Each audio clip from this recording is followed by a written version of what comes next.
Make me earn it. It's wonderful to be here. What Indira didn't tell you is that this lecture series used to be called The Last Lecture. If you had one last lecture to give before you died, what would it be? I thought, damn, I finally nailed the venue, and they renamed it. So, in case there's anybody who wandered in and doesn't know the backstory, my dad always taught me when there's an elephant in the room, introduce them. If you look at my CAT scans, there are approximately 10 tumors in my liver, and the doctors told me 3 to 6 months of good health left. That was a month ago, so you can do the math. I have some of the best doctors in the world. So that is what it is. We can't change it, and we just have to decide how we're going to respond to that. We cannot change the cards we are dealt, just how we play the hand. If I don't seem as depressed or morose as I should be, sorry to disappoint you. And I assure you, I am not in denial. It's not like I'm not aware of what's going on. My family, my 3 kids, my wife, we just decamped. We bought a lovely house in Chesapeake, Virginia, near Norfolk, and we're doing that because that's a better place for the family to be down the road. And the other thing is I am in phenomenally good health right now. I mean, it's the greatest thing of cognitive dissonance you will ever see is the fact that I am in really good shape. In fact, I'm in better shape than most of you.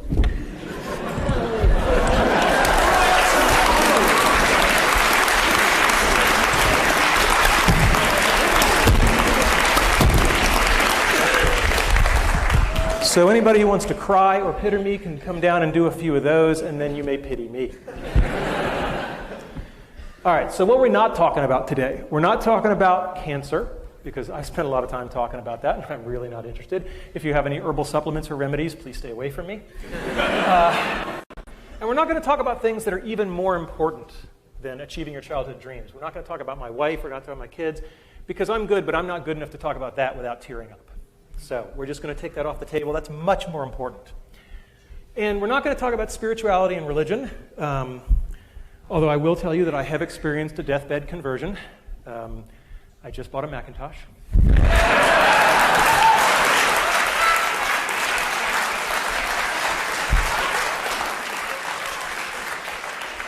Now, I knew I'd get 9% of the audience with that, but... All right, so what is today's talk about then? It's about my childhood dreams and how I've achieved them. I've been very fortunate that way. How I believe I've been able to enable the dreams of others. And to some degree, lessons learned. I'm a professor. There should be some lessons learned. And how you can use the stuff you hear today to achieve your dreams or enable the dreams of others. And as you get older, you may find that enabling the dreams of others thing is even more fun. So what were my childhood dreams? Well, I had a really good childhood. I mean, no kidding around. I was going back through the family archives, and what was really amazing was I couldn't find any pictures of me as a kid where I wasn't smiling, right? And that was just a very gratifying thing. There was our dog, right? Aw, thank you. And there I actually have a picture of me dreaming. Right? And I did a lot of that, There's a lot of wake-ups, And it was an easy time to dream. I was born in 1960, right? When you're 8 or 9 years old and you look at the TV set and men are landing on the moon, anything is possible. And that's something we should not lose sight of, is that the inspiration and the permission to dream is huge. So what were my childhood dreams? You may not agree with this list, but I was there. Being in zero gravity, playing in the National Football League, authoring an article in the World Book Encyclopedia. I guess you can tell the nerds early. Being Captain Kirk. Anybody here have that childhood dream? Not at CMU, no. I wanted to become one of the guys who won the big stuffed animals in the amusement park, and I wanted to be an Imagineer with Disney, right? These are not sorted in any particular order, although I think they do get harder, except for maybe the first one. Okay, so being in zero gravity. Now, it's important to have specific dreams. I did not dream of being an astronaut, because when I was a little kid, I wore glasses, and they told me, oh, astronauts can't have glasses. And I was like, I didn't really want the whole astronaut gig. I just wanted the floating. So, and as a child, prototype 0.0. But that didn't work so well. And it turns out that NASA has something called the Vomit Comet that they use to train the astronauts. And this thing does parabolic arcs. And at the top of each arc, you get about 25 seconds where you're ballistic, and you get about a rough equivalent of weightlessness for about 25 seconds.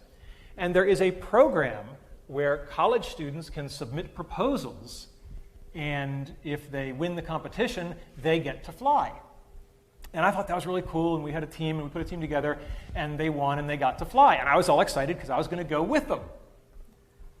And then I hit the first brick wall, because they made it very clear that under no circumstances were faculty members allowed to fly with the teams. I know, I was heartbroken, right. I was like, but I worked so hard.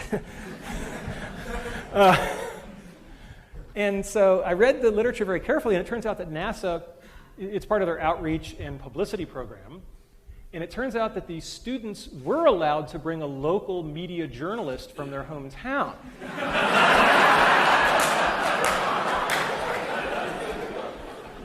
And Randy Pausch, web journalist. It's really easy to get a press pass. So I called up the guys at NASA, and I said, I need to know where to fax some documents. And they said, what documents are you going to fax us? I said, my resignation as the faculty advisor and my application as the journalist. And he said, that's a little transparent, don't you think? And I said, yeah, but our project is virtual reality, and we're going to bring down a whole bunch of VR headsets, and all the students from all the teams are going to experience it, and all those other real journalists are going to get to film it. Jim Foley's going, you bastard, yes. And the guy said, here's the fax number. And indeed, we kept our end of the bargain, and that's one of the themes that you'll hear later on in the talk, is have something to bring to the table, right? Because that will make you more welcomed. And if you're curious about what zero gravity looks like, hopefully the sound will be working here. It's on. All right, go get him, Mozzie. This is fantastic. It's just amazing. It's nothing like I expected. We are having a great There I am. I don't think any of us have bad so far. This is awesome. You got one, Mozzie. That's good. You got a ball for you, Bonds. You do pay the piper at the bottom. So, childhood dream number one? Check. All right, let's talk about football. My dream was to play in the National Football League. And most of you don't know that I actually no. No, I did not make it to the National Football League. But I probably got more from that dream and not accomplishing it than I got from any of the ones that I did accomplish. I had a coach. I signed up when I was 9 years old. I was the smallest kid in the league by far. And I had a coach, Jim Graham, who was 6'4". He had played linebacker at Penn State. He was just this hulk of a guy, and he was old school. Okay, I mean really old school. Like he thought the forward pass was a trick play. And he showed up for practice the first day, and this big hulking guy. We were all scared to death of him, and he hadn't brought any footballs. How are we going to have practice without any footballs? And one of the other kids said, "Excuse me, Coach, but there's no football." And Coach Graham said, "Right. How many men are on a football field at a time?" So he said, 11 on a team, 22. And Coach Graham said, "All right, and how many people are touching the football at any given time?" Well, one of them. And he said, "Right, so we're going to work on what those other 21 guys are doing." And that's a really good story because it's all about fundamentals. Fundamentals, fundamentals, fundamentals. You've got to get the fundamentals down because otherwise the fancy stuff isn't going to work. And the other Jim Graham story I have is there was one practice where he just rode me all practice. Just, you're doing this wrong, go back and do it again, you owe me, you're doing push-ups after practice. And when it was all over, one of the other assistant coaches came over and said, "Yeah, Coach Graham rode you pretty hard, didn't he?" I said, "Yeah." He said, "That's a good thing." He said, "When you're screwing up and nobody's saying anything to you anymore, that means they gave up." And that's a lesson that stuck with me my whole life, is that when you see yourself doing something badly and nobody's bothering to tell you anymore, that's a very bad place to be. Your critics are your ones telling you they still love you and care. After Coach Graham, I had another coach, Coach Setliff, and he taught me a lot about the power of enthusiasm. He did this one thing where only for one play at a time, he would put people in at like the most horrifically wrong position for them. Like all the short guys would become receivers, right? It was just laughable. But we only went in for one play, right? And boy, the other team just never knew what hit them. Because when you're only doing it for one play and you're just not where you're supposed to be, and freedom's just another word for nothing left to lose, boy, are you going to clean somebody's clock for that one play. And that kind of enthusiasm was great. And to this day, I am most comfortable on a football field. I mean, it's just one of those things where, you know, if I'm working a hard problem, people will see me wandering the halls with one of these things. And that's just because, you know, when you do something young enough and you train for it, it just becomes a part of you. And I'm very glad that football was a part of my life. And if I didn't get the dream of playing in the NFL, that's okay. I probably got stuff more valuable. Because looking at what's going on in the NFL, I'm not sure those guys are doing so great right now. Okay? And so one of the expressions I learned in electronic arts, which I love, which pertains to this, is experience is what you get when you didn't get what you wanted. And I think that's absolutely lovely. And the other thing about football is we send our kids out to play football or soccer or swimming or whatever it is. And it's the first example of what I'm going to call a head fake or indirect learning. We actually don't want our kids to learn football. I mean, yeah, it's really nice that I have a wonderful three-point stance and that I know how to do a chop block and all this kind of stuff. But we send our kids out to learn much more important things. Teamwork, sportsmanship, perseverance, et cetera, et cetera. And these kinds of head fake learnings are absolutely important. And you should keep your eye out for them because they're everywhere. All right, a simple one, being an author in the World Book Encyclopedia. When I was a kid, we had the World Book Encyclopedia on the shelf. For the freshmen, this is paper. We used to have these things called books. And after I had become somewhat of an authority on virtual reality, but not like a really important one, so I was at the level of people the World Book would badger, they called me up and I wrote an article, and this is Caitlin Kelleher. And there's an article, if you go to your local library where they still have copies of the World Book, look under V for virtual reality, and there it is. And all I have to say is that having been selected to be an author in the World Book Encyclopedia, I now believe that Wikipedia is a perfectly fine source for your information because I know what the quality control is for real encyclopedias. They let me in. All right, next one.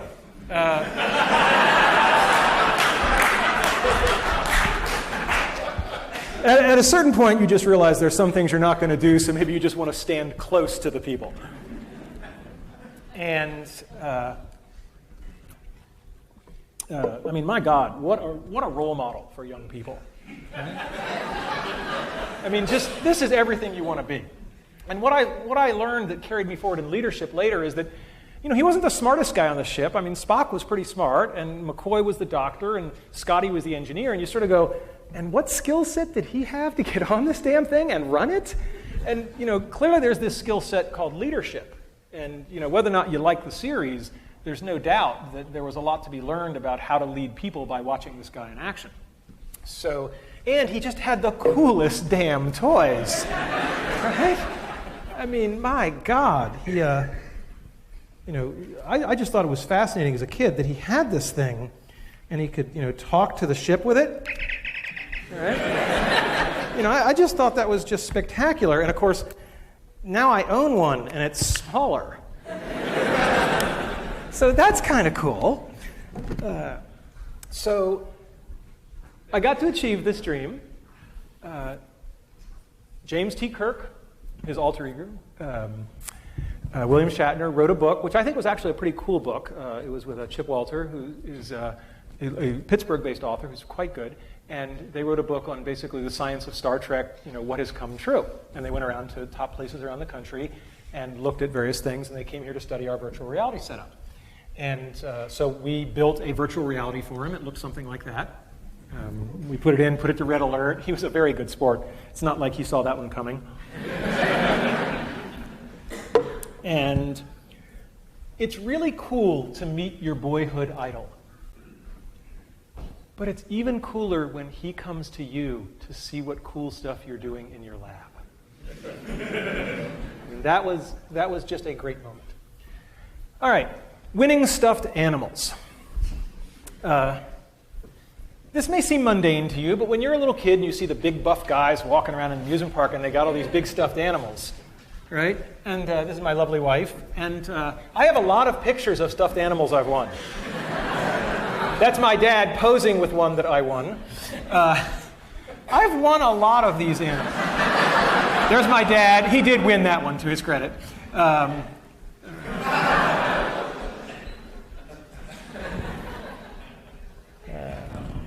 Right? And this was just a big part of my life and my family's life. But, I can hear the cynics. In this age of digitally manipulated things, maybe those bears really aren't in the picture with me, or maybe I paid somebody $5 to take a picture in the theme park next to the bear. And I said, how in this age of cynicism can I convince people? And I said, I know. I can show them the bears. Bring them out.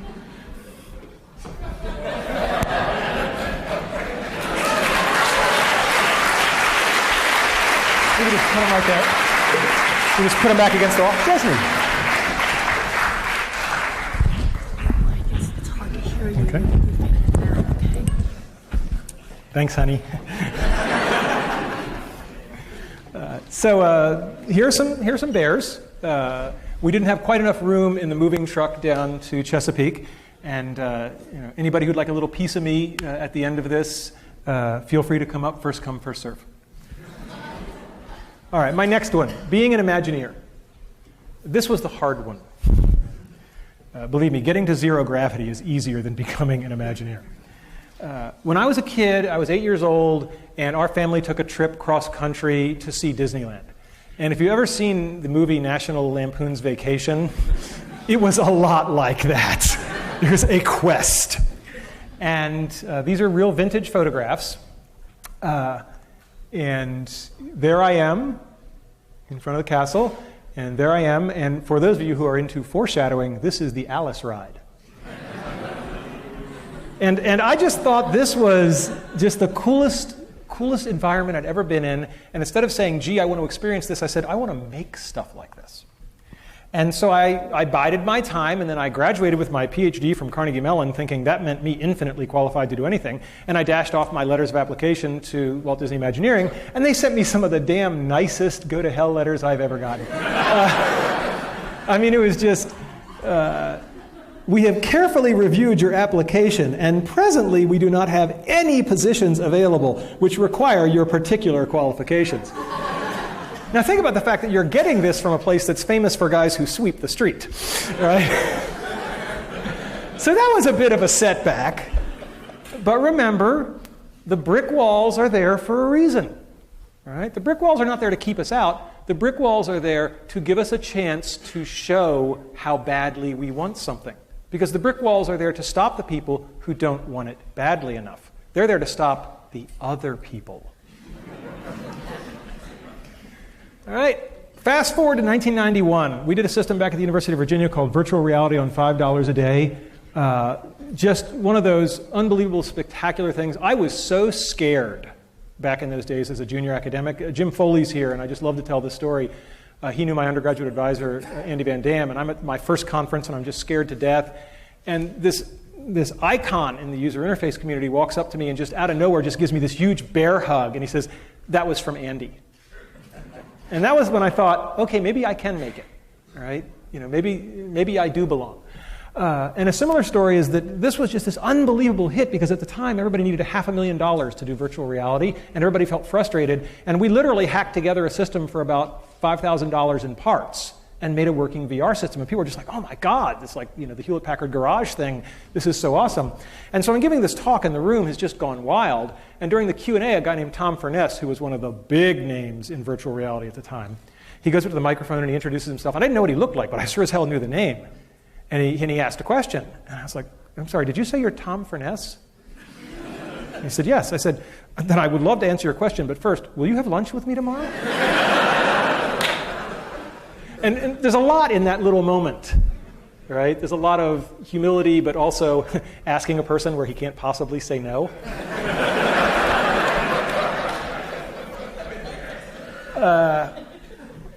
And so Imagineering, a couple of years later, was working on a virtual reality project. This was top secret. They were denying the existence of a virtual reality attraction after the time that the publicity department was running the TV commercials.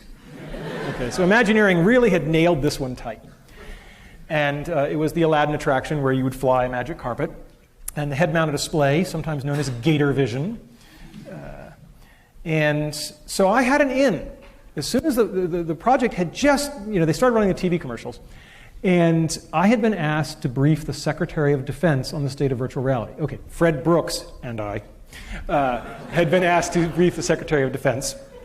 And that gave me an excuse. So I called them up, I called Imagineering, and I said, look, I'm briefing the Secretary of Defense. I'd like some materials on what you have, because it's one of the best VR systems in the world. And they kind of pushed back, and I said, look, is all this patriotism stuff in the parks a farce? And they're like, okay. They said, but the PR department doesn't, this is so new, the PR department doesn't have any footage for you, so I'm going to have to connect you straight through to the team who did the work. Jackpot. Right? So I find myself on the phone with a guy named John Snoddy, who is one of the most impressive guys I have ever met. And he was the guy running this team, and it's not surprising they had done impressive things. And so he sent me some stuff. We talked briefly. He sent me some stuff, and I said, hey, I'm going to be out in the area for a conference shortly. Would you like to get together and have lunch? Translation, I'm going to lie to you and say that I have an excuse to be in the area so I don't look too anxious. But I would go to Neptune to have lunch with you. And so John said, sure.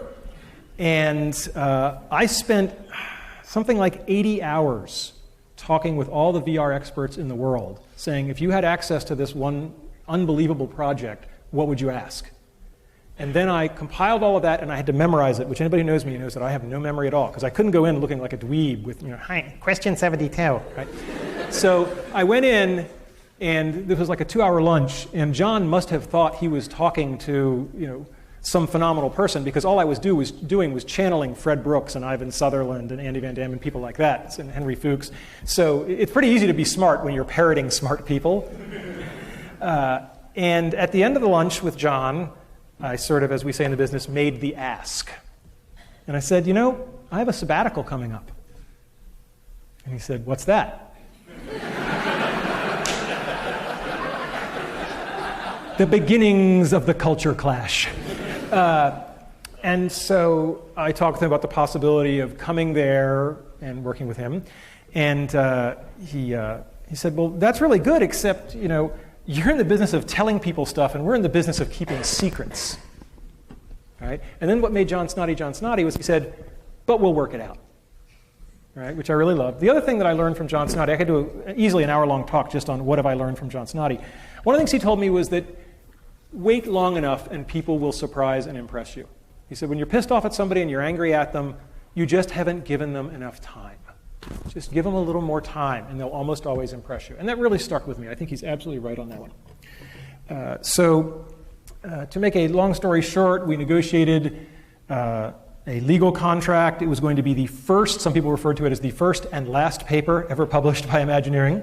But the deal was I go, I provide my own funding, I go for 6 months, I work with a project, we publish a paper.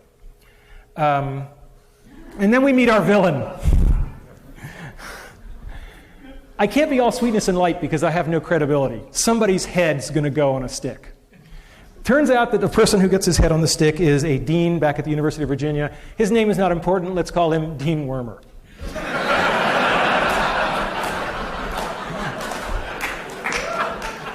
And Dean Wormer has a meeting with me where I say I want to do this sabbatical thing, and I've actually gotten the Imagineering guys to let an academic in, which is insane. I mean, if John hadn't gone nuts, this would never have been a possibility. This is a very secretive organization. And Dean Wormer looks at the paperwork and he says, well, it says they're going to own your intellectual property. And I said, yeah, we got the agreement to publish the paper. There is no other IP. I don't do patentable stuff. And he says, yeah, but you might. So deal's off, and just get him to change that little clause there, and then come back to me. I'm like, excuse me? And then I said to him, I want you to understand how important this is. If we can't work this out, I'm going to take an unpaid leave of absence, and I'm just going to go there, and I'm going to do this thing. And he said, hey, I might not even let you do that. I mean, you got the IP in your head already, and maybe they're going to suck it out of you, so that's not going to fly either.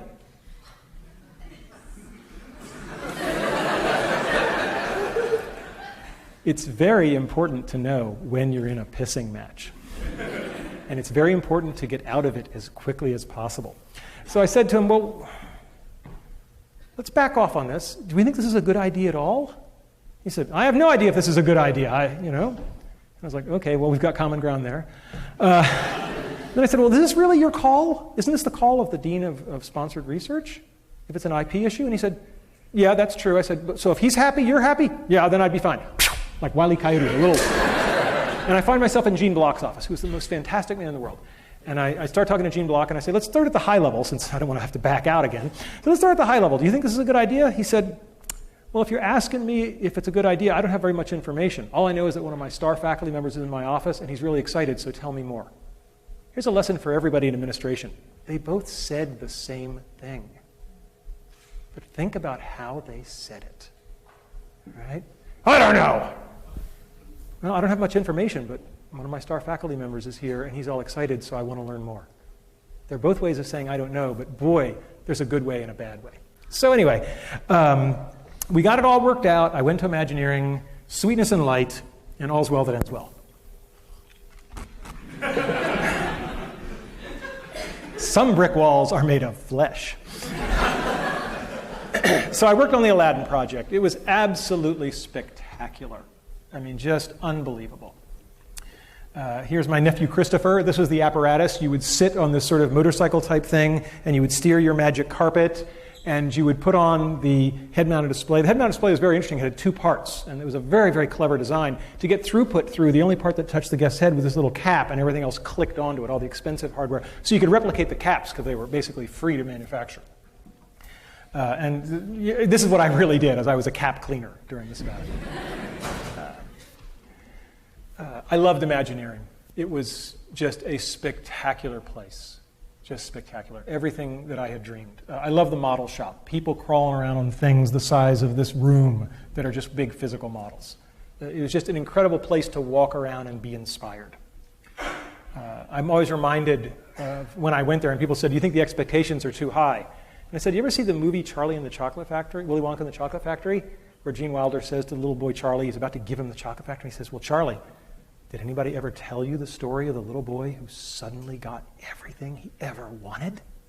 Charlie's eyes get like saucers, and he says, no, what happened to him? Gene Wilder says, he lived happily ever after. Okay, so working on the Aladdin VR, I described it as a once in every 5 years opportunity, and I stand by that assessment. It forever changed me. It wasn't just that it was good work and I got to be a part of it, but it got me into the place of working with real people and real HCI, user interface issues. Most HCI people live in this fantasy world of white-collar laborers with PhDs and master's degrees, and until you got ice cream spilled on you, you're not doing field work, right? And more than anything else, from John Snoddy, I learned how to put artists and engineers together, and that's been the real legacy. We published a paper, just a nice academic cultural scandal. When we wrote the paper, the guys at Imagineering said, well, let's do a nice big picture, like you would in a magazine. And the SIGGRAPH committee, which accepted the paper, it was like this big scandal. Are they allowed to do that? There was no rule. So we published the paper, and amazingly, since then, there's a tradition of SIGGRAPH papers having color figures on the first page. So I've changed the world in a small way. And then at the end of my 6 months, they came to me and they said, you want to do it for real? You can stay.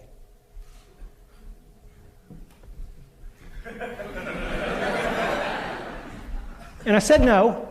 One of the only times in my life I have surprised my father. He was like, you what? He said, since you were, all you wanted, and now they got it, and you're like, huh? There was a bottle of Maalox in my desk drawer. Be careful what you wish for. It was a particularly stressful place. Imagineering in general is actually not so Maalox-laden, but the lab I was in, John left in the middle. And it was a lot like the Soviet Union. It was a little dicey for a while. But it worked out okay. And if they had said, stay here or never walk in the building again, I would have done it. I would have walked away from tenure. I would have just done it. But they made it easy on me. They said, you can have your cake and eat it too. And I basically become a day a week consultant for Imagineering, and I did that for about 10 years. And that's one of the reasons you should all become professors. Right? Because you can have your cake and eat it too. Okay? I went on and consulted on things like Disney Quest, so there was the Virtual Jungle Cruise, and the best interactive experience, I think, ever done, and Jesse Schell gets the credit for this, Pirates of the Caribbean. Wonderful at Disney Quest. And so those are my childhood dreams. And, that's pretty good. I felt good about that. So then the question becomes, how can I enable the childhood dreams of others? And again, boy, am I glad I became a professor. What better place to enable childhood dreams? Maybe working at EA, I don't know. That'd probably be a good, close second. But, and this started in a very concrete realization that I could do this. Because a young man named Tommy Burnett, when I was at the University of Virginia, came to me, was interested in joining my research group. And we talked about it. And he said, oh, and I have a childhood dream. Well, it gets pretty easy to recognize them when they tell you. And I said, yes, Tommy, what is your childhood dream? He said, I want to work on the next Star Wars film. Now, you got to remember the timing on this. Where is Tommy? Tommy is here today. What year would this have been? Your sophomore year? Oh. It was around 1993. Are you breaking anything back there, young man? Okay, all right. So in 1993, and I said to Tommy, they're probably not going to make those next movies.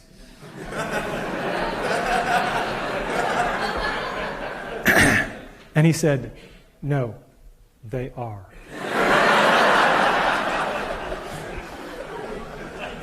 And Tommy worked with me for a number of years as an undergraduate and then as a staff member. And then when I moved to Carnegie Mellon, every single member of my team came from Virginia to Carnegie Mellon, except for Tommy, because he got a better offer. And he did indeed work on all 3 of those films. And then I said, well, that's nice, but, one at a time is kind of inefficient. And people who know me know that I'm an efficiency freak. So I said, can I do this in mass? Can I get people turned in such a way that they can be turned on to their childhood dreams? And I created a course. I came to Carnegie Mellon, and I created a course called Building Virtual Worlds. It's a very simple course. How many people here have ever been to any of the shows? Okay, so some of you have an idea. For those of you who don't, the course is very simple. There are 50 students drawn from all the different departments of the university. There are randomly chosen teams, 4 people per team, and they change every project. A project only lasts 2 weeks, so you do something, you make something, you show something, then I shuffle the teams, you get 3 new playmates, and you do it again. And it's every 2 weeks, and so you do 5 projects during the semester. The first year we taught this course, it is impossible to describe how much of a tiger by the tail we had. I was just running the course because I wanted to see if we could do it. We had just learned how to do texture mapping on 3D graphics, and we could make stuff that looked half decent, but we were running on really weak computers by current standards. But I said, I'll give it a try. And at my new university, I made a couple of phone calls, and I said, I want to cross-list this course to get all these other people. And within 24 hours, it was cross-listed in 5 departments. I love this university. I mean, it's the most amazing place. And I said, and the kids said, well, what content do we make? I said, hell, I don't know. You make whatever you want. 2 rules: no shooting violence and no pornography. Not because I'm opposed to those in particular, but that's been done with VR, right? And you'd be amazed how many 19-year-old boys are completely out of ideas when you take those off the table.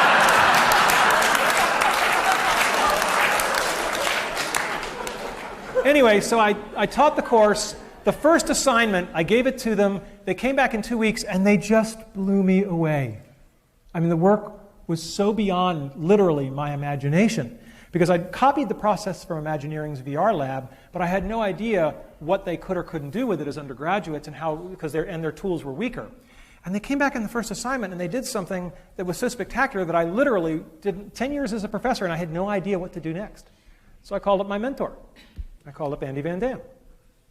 And I said, Andy, I just gave a 2-week assignment, and they came back and did stuff that if I'd given them a whole semester, I would have given them all A's. Sensei, what do I do? And Andy thought for a minute, and he said, you go back into class tomorrow, and you look them in the eye, and you say, guys, that was pretty good, but I know you can do better. And that was exactly the right advice, because what he said was, you obviously don't know where the bar should be, and you're only going to do them a disservice by putting it anywhere. And boy, was that good advice, because they just kept going. And during that semester, it became this underground thing. I'd walk into a class with 50 students in it, and there were 95 people in the room. Because it was the day we were showing work, and people's roommates and friends and parents. I'd never had parents come to class before. It was flattering and somewhat scary. And so it snowballed, and we had this bizarre thing of, well, we got to share this. If there's anything I've been raised to do, it's to share. And I said, we got to show this at the end of the semester. We got to have a big show. And we booked this room, Economy. I have a lot of good memories in this room. And we booked it not because we thought we could fill it, but because it had the only AV setup that would work, because this was a zoo, right? Computers and everything. And then we filled it. And we more than filled it. We had people standing in the aisle. I will never forget the dean at the time, Jim Morris, was sitting on the stage right about there. We had to kind of scoot him out of the way. And the energy in the room was like nothing I'd ever experienced before. And President Cohen, Jerry Cohen, was there, and he sensed the same thing. He later described it as like an Ohio State football pep rally, except for academics. And he came over and he asked exactly the right question. He said, before you start, he said, I got to know, where are these people from? He said, the audience, what departments are they from? And we polled them, and it was all the departments. And I felt very good, because I had just come to campus, he had just come to campus, and my new boss had seen in a very corporeal way that this is the university that puts everybody together. And that made me feel just tremendous. So we did this campus-wide exhibition. People perform down here. They're in costume, and we project just like this, and you can see what's going on. You can see what they're seeing in the head mount. There's a lot of big props. So there's a guy whitewater rafting. This is Ben and E.T., and yes, I did tell them if they didn't do the shot of the kids biking across the moon, I would fail him. That is a true story. And I thought I'd show you just... So I thought I'd show you just one world. And if we can get the lights down, if that's at all possible. No, okay, that means no. All right. All right, we'll just do our best then. Oh, hello there. I'm lonely. Make me a world. Make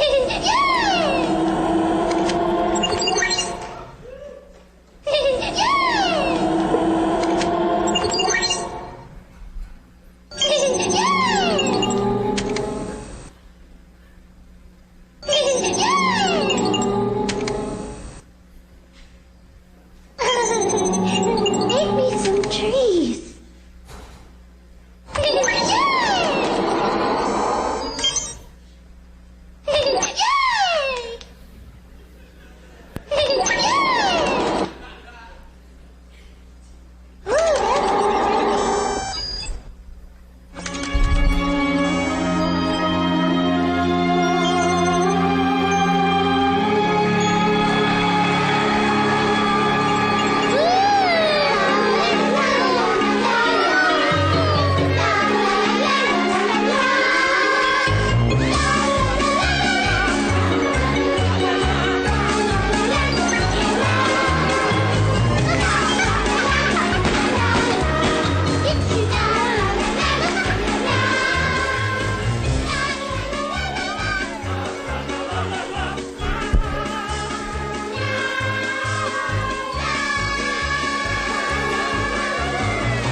Now they're going to turn this on its head. Watch closely.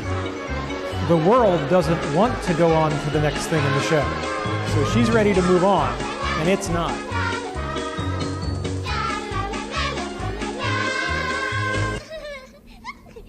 What are you doing? Can't end this now. But there's so many other worlds that have to go. But our world is the best world. Hey, no!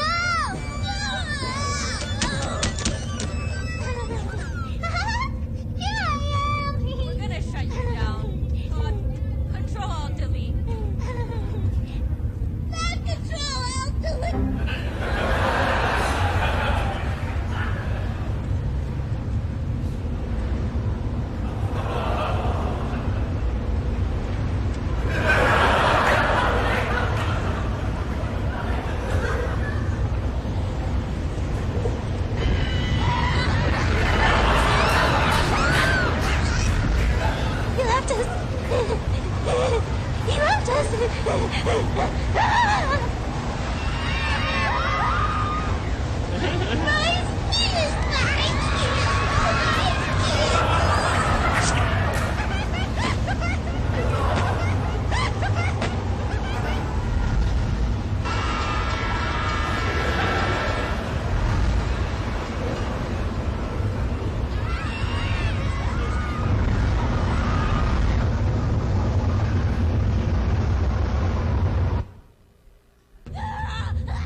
It was an unusual course with some of the most brilliant, creative students from all across the campus. It just was a joy to be involved with. And they took the whole stage performance aspect of this way too seriously. And it became this campus phenomenon every year. People would line up for it. It was very flattering. And it gave kids a sense of excitement of putting on a show for people who were then excited about it. And I think that's one of the best things you can give somebody, the chance to show them what it feels like to make other people get excited and happy. I mean, that's a tremendous gift. We always tried to involve the audience, whether it was people with glow sticks or batting a beach ball around or driving. This is really cool. This technology actually got used at the Spider-Man 3 premiere in LA, so the audience was controlling something on the screen, so that's kind of nice. And I don't have a class picture from every year, but I dredged all the ones that I do have, and all I can say is that what a privilege and an honor it was to teach that course for something like 10 years. And all good things come to an end, and I stopped teaching that course about a year ago. People always ask me, what was my favorite moment? I don't know if you can have a favorite moment, but boy, there's one I'll never forget. This was a world with, I believe, a roller skating ninja. And one of the rules was that we performed these things live, and they all had to really work, and the moment it stopped working, we went to your backup videotape. And this was very embarrassing. So we have this ninja on stage, and he's doing this roller skating thing, and the world, it did not crash gently. And I come out, and I believe it was Steve Audio, wasn't it? Was it? Where is he? Okay, where's Steve? Ah, my man, Steve Audio. And talk about quick on your feet, right? I say, Steve, I'm sorry, but your world has crashed, and we're going to go to videotape. And he pulls out his ninja sword and says, I am dishonored! Wah! And just drops.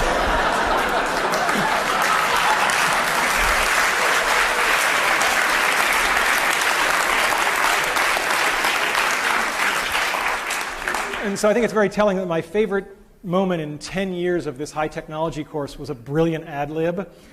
And then when the videotape is done and the lights come up, he's lying there lifeless and his teammates drag him off. It was really a fantastic moment. And the course was all about bonding. People used to say, well, what's going to make for a good world? I said, I can't tell you beforehand, but right before they present it, I can tell you if the world's good just by the body language. If they're standing close to each other, the world is good. All right? And BVW was a pioneering course, and I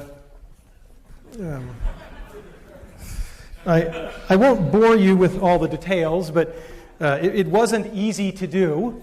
And I was given this when I stepped down from the ETC, and I think it's emblematic. If you're going to do anything that's pioneering, you will get those arrows in the back, and you just have to put up with it. I mean, everything that could go wrong did go wrong, but at the end of the day, a whole lot of people had a whole lot of fun. When you've had something for 10 years that you hold so precious, it's the toughest thing in the world to hand it over. And the only advice I can give you is find somebody better than you to hand it to. And that's what I did. There was this kid at the VR studio way back when. And you didn't have to spend very long in Jesse Schell's orbit to go, the force is strong in this one. And one of my two greatest accomplishments, I think, for Carnegie Mellon were that I got Jessica Hodgins and Jesse Schell to come here and join our faculty. And I was thrilled when I could hand this over to Jesse. And to no one's surprise, he has really taken it up to the next notch. And the course is in more than good hands, it's in better hands. But it was just one course. And then we really took it up a notch. And we created what I would call the Dream Fulfillment Factory. Don Marinelli and I got together, and with the university's blessing and encouragement, we made this thing out of whole cloth that was absolutely insane, should never have been tried. All the sane universities didn't go near this kind of stuff, creating a tremendous opportunistic void. So the Entertainment Technology Center was all about artists and technologists working in small teams to make things. It was a 2-year professional master's degree, and Don and I were two kindred spirits. We're very different. Anybody who knows us knows that we're very different people. And we like to do things in a new way. And the truth of the matter is that we're both a little uncomfortable in academia.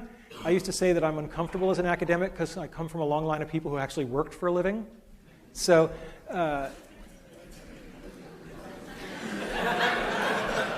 I detect nervous laughter. All right. And I want to stress, Carnegie Mellon is the only place in the world that the ETC could have happened. By far, the only place. Okay, this picture was Don's idea, okay? And we like to refer to this picture as Don Marinelli on guitar and Randy Pausch on keyboards. But we really did play up the left brain, right brain, and it worked out really well that way. Don is an intense guy.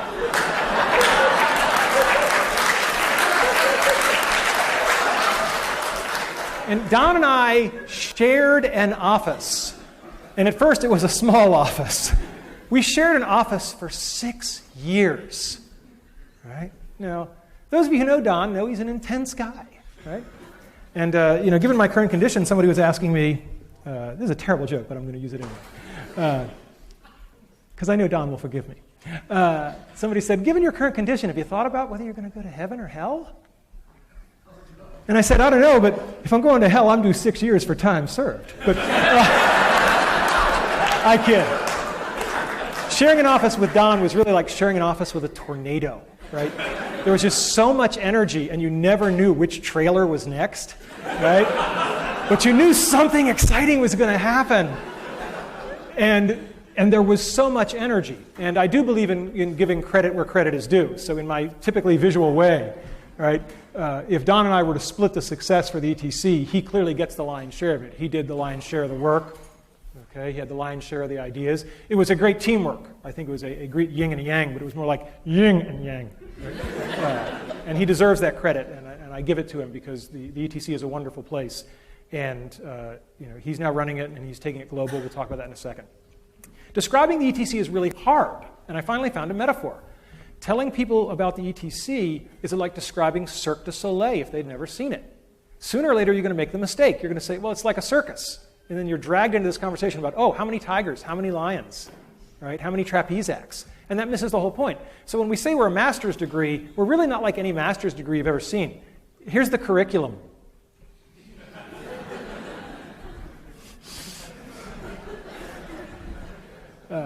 The curriculum ended up looking like this. All I want to do is visually communicate to you that you do 5 projects in building virtual worlds, then you do 3 more. All of your time is spent in small teams making stuff. None of that book learning thing. Don and I had no patience for the book learning thing. It's a master's degree. They already spent 4 years doing book learning. Right? By now, they should have read all the books.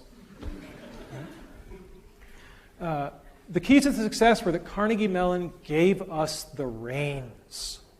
Completely gave us the reins. We had no deans to report to. We reported directly to the provost, which is great because the provost is way too busy to watch you carefully. We were given explicit license to break the mold. It was all project-based. It was intense. It was fun. And we took field trips. Every spring semester in January, we'd take all 50 students in the first-year class, and we'd take them out to shots at Pixar. We'd take them to Pixar, Industrial Light and Magic. And, of course, when you got guys like Tommy there acting as host, right, it's pretty easy to get entree to these places. So we did things very, very differently. The kind of project students would do, we did a lot of what we'd call edutainment. We developed a bunch of things with the Fire Department of New York, a network simulator for training firefighters, using video game-ish type technology to teach people useful things. That's not bad. Companies did this strange thing. They put in writing, we promise to hire your students.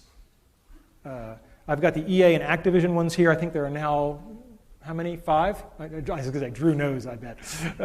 So there are 5 written agreements. I don't know of any other school that has this kind of written agreement with any company. And so that's a real statement. And these are multiple-year things. So they're agreeing to hire people for summer internships that we have not admitted yet. That's a pretty strong statement about the quality of the program. And Don, as I said, he's crazy. And I mean that in a wonderful, complimentary way. He's doing these things where I'm like, oh my God. He's not here tonight because he's in Singapore, because there's going to be an ETC campus in Singapore. There's already one in Australia, and there's going to be one in Korea. So this is becoming a global phenomenon. So I think this really speaks volumes about all the other universities. It's really true that Carnegie Mellon is the only university that can do this. We just have to do it all over the world now. Right? One of the big success about the ETC is teaching people about focus. Oh, now I hear the nervous laughter from the students. I had forgotten the delayed shock therapy effect of these bar charts. When you're taking Building Virtual Worlds, every 2 weeks we get peer feedback. We put that all into a big spreadsheet, and at the end of the semester, you've had 3 teammates per project, 5 projects, that's 15 data points, that's statistically valid, and you get a bar chart telling you on a ranking of how easy you are to work with where you stack up against your peers. Boy, that's hard feedback to ignore. Some still managed, but... But for the most part, people looked at that and went, wow, I gotta pick it up a notch. I better start thinking about what I'm saying to people in these meetings. And that is the best gift an educator can give, is to get somebody to become self-reflective. So the ETC was wonderful, but even the ETC, and even as Don scales it around the globe, it's still very labor-intensive.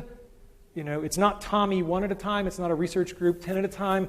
It's 50 or 100 at a time per campus times 4 campuses. But I wanted something infinitely scalable, right? Scalable to the point where millions or tens of millions of people could chase their dreams with something. And, you know, I guess that kind of a goal really does make me the Mad Hatter. So Alice is a project that we've worked on for a long, long time. It's a novel way to teach computer programming. Kids make movies and games. The head fake. Again, we're back to the head fakes. Best way to teach somebody something is to have them think they're learning something else. Right? I've done it my whole career. And the head fake here is that they're learning to program, but they just think they're making movies and video games. This thing has already been downloaded well over 1 million times. There are 8 textbooks that have been written about it. 10% of US colleges are using it now. And it's not the good stuff yet. The good stuff is coming in the next version. Okay? I, like Moses, get to see the promised land, but I won't get to set foot in it. And that's okay, because I can see it. And the vision is clear. Millions of kids having fun while learning something hard. That's pretty cool. I can deal with that as a legacy. The next version is going to come out in 2008. It's going to be teaching the Java language if you want them to know they're learning Java. Otherwise, they'll just think that they're writing movie scripts. We're getting the characters from the best-selling PC game in history, The Sims. And this is all already working in the lab. So there's no real technological risk. I don't have time to thank and mention everybody in the Alice team, but I just want to say that Dennis Cosgrove is going to be building this, has been building this. He is the designer. It's his baby. And for those of you who are wondering, well, you know, in some number of months, who should I be emailing about the Alice project? Where's Wanda Dan? Oh, there you are. Stand up. Let them all see you. Everybody say, hi, Wanda. Send her the email. And I'll talk a little bit more about Caitlin Kelleher, but she's graduated with her PhD and is at Washington University, and she's going to be taking this up a notch and going to middle schools with it. So grand vision, and you know, to the extent that you can live on in something, I will live on in Alice. All right, so now the third part of the talk, lessons learned. You know, we've talked about my dreams. We've talked about helping other people enable their dreams. Somewhere along the way, there's got to be some aspect of what lets you get to achieve your dreams. First one is the role of parents, mentors, and students. I was blessed to have been born to 2 incredible people. This is my mother on her 70th birthday. I am back here. I have just been lapped. This is my dad riding a roller coaster on his 80th birthday. And he points out that, you know, he's not only brave, he's talented because he did win that big bear the same day. My dad was so full of life. Anything with him was an adventure. I don't know what's in that bag, but I know it's cool. My dad dressed up as Santa Claus, but he also did very, very significant things to help lots of people. This is a dormitory in Thailand that my mom and dad underwrote, and every year about 30 students get to go to school who wouldn't have otherwise. This is something my wife and I have also been involved in heavily, and these are the kind of things that I think everybody ought to be doing, helping others.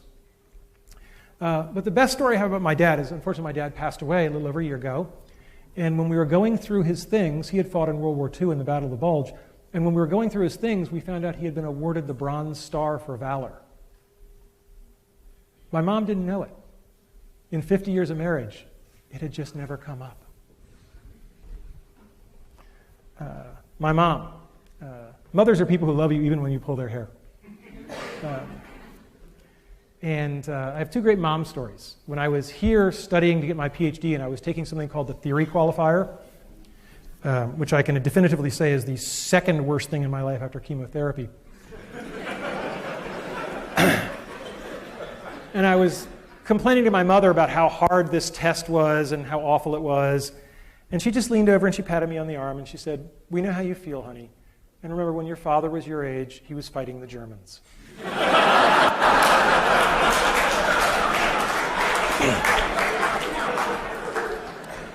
After I got my PhD, my mother took great relish in introducing me as, "This is my son. He's a doctor, but not the kind who helps people."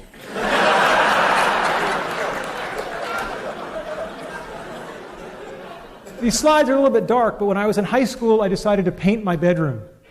I'd always wanted a submarine and an elevator. And the great thing about this...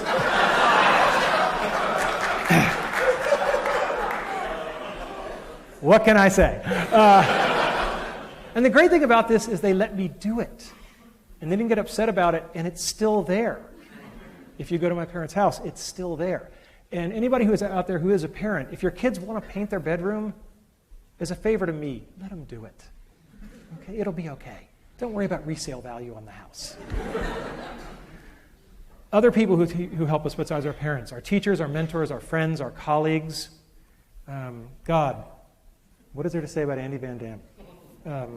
When I was a freshman at Brown, he was on leave. And all I heard about was this Andy Van Dam. He was like a mythical creature, like a centaur, but like a really pissed off centaur. And everybody was like really sad that he was gone, but kind of more relaxed. And I found out why, because I started working for Andy. I was a teaching assistant for him as a sophomore, and I was quite an arrogant young man. And I came into some office hours, and of course it was 9 o'clock at night, and Andy was there at office hours, which is your first clue as to what kind of professor he was. And I come bounding in, and I'm going to save the world. There are all these kids waiting for help. Da-da-da-da-da-da. And afterwards, Andy literally Dutch uncle. He is Dutch, right? He Dutch uncled me, and he put his arm around my shoulders, and we went for a little walk, and he said, "Randy, it's such a shame that people perceive you as so arrogant. Because it's going to limit what you're going to be able to accomplish in life." What a hell of a good way to word, "You're being a jerk." Right? He doesn't say you're a jerk. He says people are perceiving you this way, and he says the downside is it's going to limit what you're going to be able to accomplish. When I got to know Andy better, the beatings became more direct. But I could tell you Andy stories for a month. But the one I will tell you is that when it came time to start thinking about what to do after graduating from Brown, it had never occurred to me in a million years to go to graduate school, just out of my imagination. It wasn't the kind of thing people from my family did. We got, say, what do you call them, jobs. So, and Andy said, "No, don't go do that. Go get a PhD, become a professor." And I said, "Why?" And he said, "Because you're such a good salesman that any company who gets you is going to use you as a salesman, and you might as well be selling something worthwhile, like education."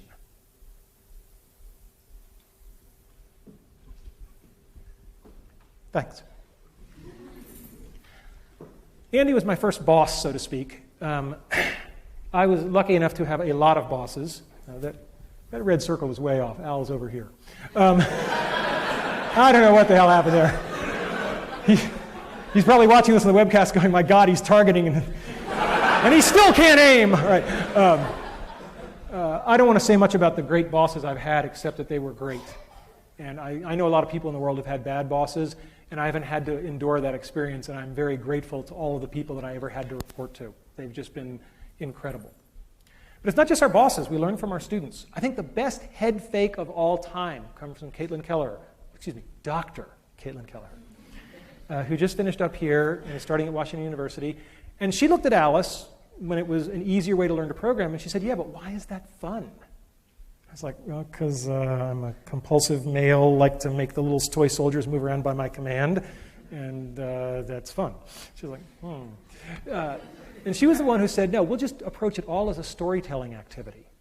And she's done wonderful work showing that, particularly with middle school girls, if you present it as a storytelling activity, they're perfectly willing to learn how to write computer software. So, all-time best head fake award goes to Caitlin Kelleher's dissertation. President Cohen, when I told him I was going to do this talk, he said, please tell them about having fun, because that's what I remember you for. I said, I can do that, but it's kind of like a fish talking about the importance of water. I mean, I don't know how to not have fun, right? I'm dying and I'm having fun. And I'm going to keep having fun every day I have left, because there's no other way to play it, all right? So my next piece of advice is, you just have to decide if you're a Tigger or you're an Eeyore. I think I'm clear where I stand on the great Tigger-Eeyore debate. Never lose the childlike wonder. It's just too important. It's what drives us. Help others. Denny Prophet knows more about helping other people. He's forgotten more than I'll ever know. He's taught me by example how to run a group, how to care about people. M.K. Haley, I have a theory that people who come from large families are better people because they've just had to learn how to get along. M.K. Haley comes from a family with 20 kids. Yeah, unbelievable. And she always says it's kind of fun to do the impossible. When I first got to Imagineering, she was one of the people who dressed me down. And she said, I understand you've joined the Aladdin Project. What can you do? And I said, well, I'm a tenured professor of computer science. And she said, well, that's very nice, Professor Boy, but that's not what I asked. I said, what can you do?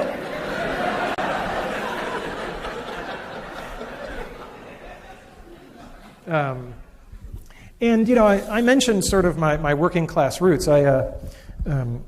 We keep what is valuable to us, what we cherish, and I've kept my Letterman's jacket all these years. I used to like wearing it in grad school, and one of my friends, Jessica Hodgins, would say, why do you wear this Letterman's jacket? And I looked around at all the non-athletic guys around me who were much smarter than me, and I said, because I can. And so she thought that was a real hoot, so one year she made for me this little Raggedy Randy doll. And, he's got a little Letterman's jacket, too. That's my all-time favorite. It's the perfect gift for the egomaniac in your life. So I've met so many wonderful people along the way. Loyalty is a two-way street. There was a young man named Dennis Cosgrove at the University of Virginia. And when he was a young man, let's just say things happened. And I found myself talking to a dean. And the dean, no, not that dean. And anyway, this dean really had it in for Dennis, and I could never figure out why, because Dennis was a fine fellow. But for some reason, this dean really had it in for him. And I ended up basically saying, no, I vouch for Dennis. And the guy says, you're not even tenured yet. And you're telling me you're going to vouch for this sophomore or junior or whatever? I think it was a junior at the time. I said, yeah, I'm going to vouch for him because I believe in him. And the dean said, and I'm going to remember this when your tenure case comes up. And I said, deal. I went back to talk to Dennis, and I said, I would really appreciate you. That would be good.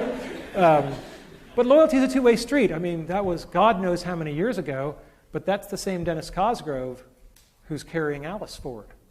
He's been with me all these years, right? And, you know, if we only had one person to send in a space probe to meet an alien species, I'm picking Dennis. Okay? You can't give a talk at Carnegie Mellon without acknowledging one very special person, and that would be Sharon Burks.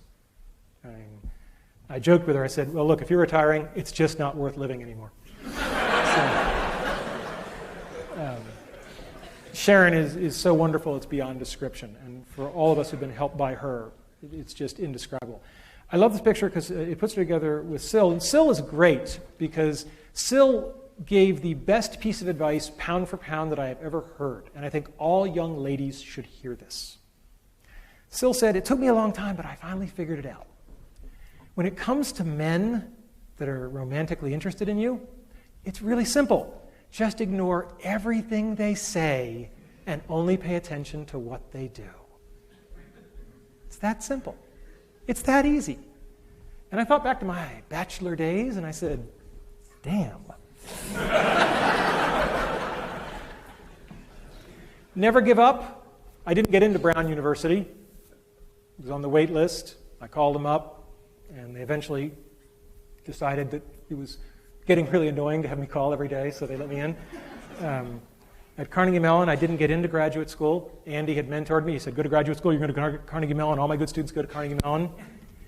And, yeah, you know what's coming. And so he said, you're going to go to Carnegie Mellon, no problem. What he had kind of forgotten was that the difficulty of getting into the top PhD program in the country had really gone up. And he also didn't know I was going to tank my GREs, because he believed in me, which, based on my board scores, was a really stupid idea. And so I didn't get into Carnegie Mellon. No one knows this till today. I'm telling the story. I was declined admission to Carnegie Mellon. And I was a bit of an obnoxious little kid. I went into Andy's office, and I dropped the rejection letter on his desk. And I said, I just want you to know what your letter of recommendation goes for at Carnegie Mellon.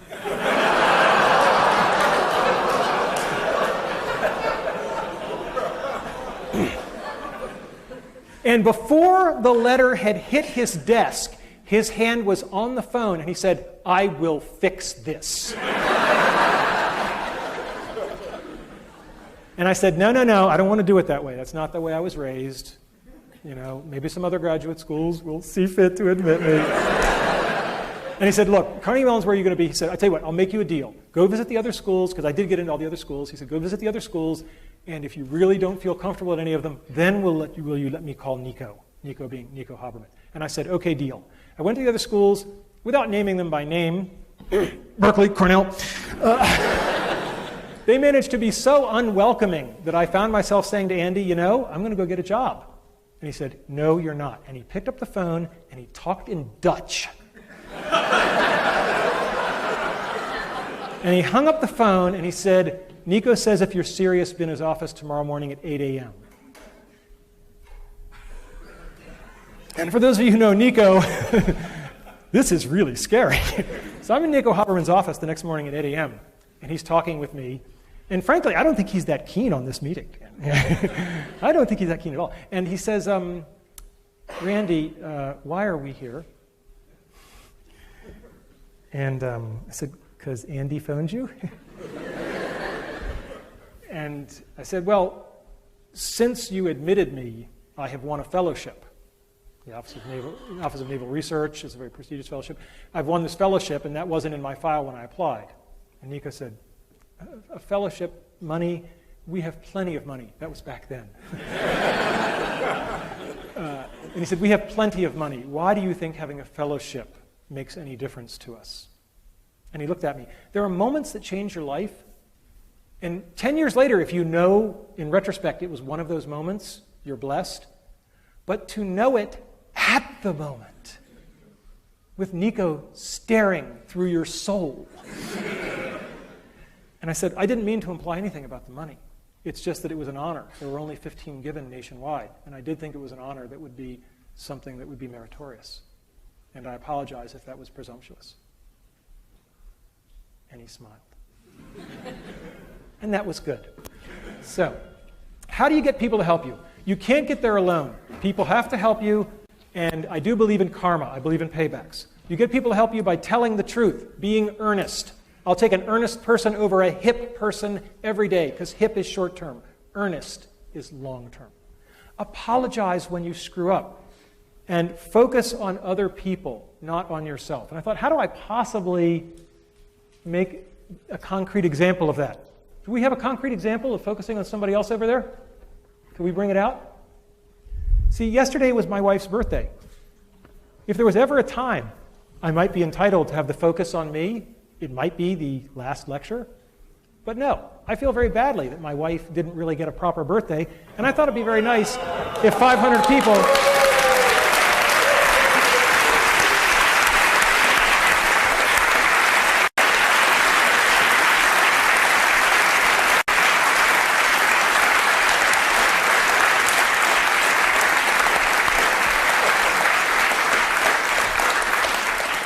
Happy birthday to you. Her name is Jay. Happy birthday to you. Happy birthday, dear Jay. Happy birthday to you.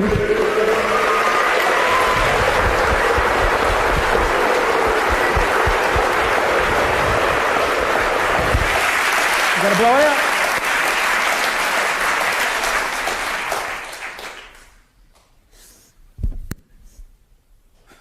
All right.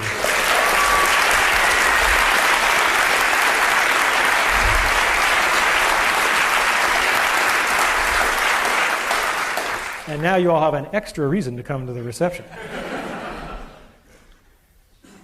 Remember, brick walls let us show our dedication. They are there to separate us from the people who don't really want to achieve their childhood dreams. Don't bail. The best of the gold is at the bottom of barrels of crap.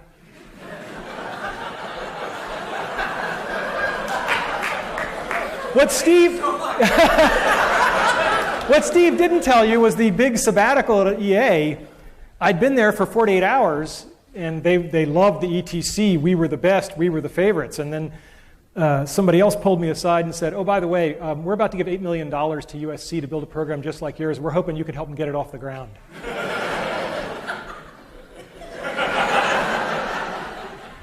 And then Steve came along and they said, what? Oh, God.